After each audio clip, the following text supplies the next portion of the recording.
Assalomu alaykum. Yaqindan beri bir urfga aylandi. Bunga oshxonalar ham sabab. Bir kilo oshni yeb olsa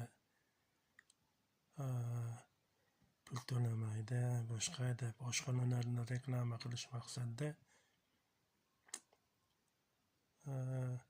oshxo'rlarni taklif qilishyapti. Buni ko'rsangiz, juda ko'pchiliklarini ko'rsangiz, ovqatlanishlarini ko'rib, rosti gap, ko'nglingiz ayniydi. Shunaqa ham malax, shunaqa ham mechkay bo'ladimi deysizda. Endi to'g'ri, balki kimlardir to'g'ri hisoblar. Endi shu darajada yeyish, endi bilmadim, hech qaysi tomonda, mana meditsina tomonidan ham, islom tomonidan ham qoralanadi bu narsa. Mumkin emas asli. Xitoyga borsangiz, Xitoyda ertalabda juda ko'p joyda osh qiladi, oshxonalarda.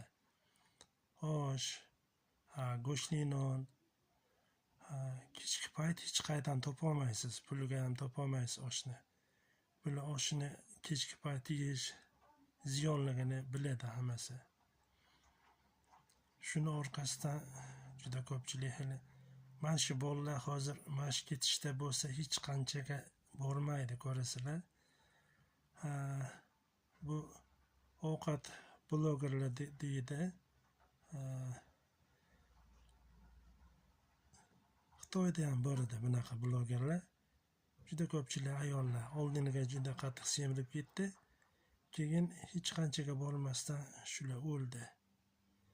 Bu mechkaylikdan o'lish bir endi bilmadim, isnot nomus.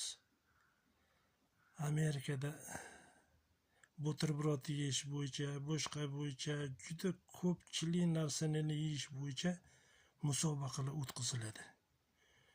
Uni aholisini ko'rsangiz juda ko'p, 80%, 70%, 80% nihoyatda semiz.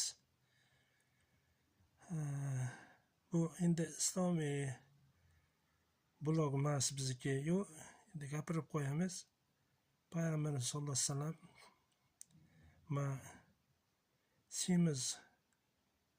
semiz ummatimdan qo'rqaman degan ekanlar.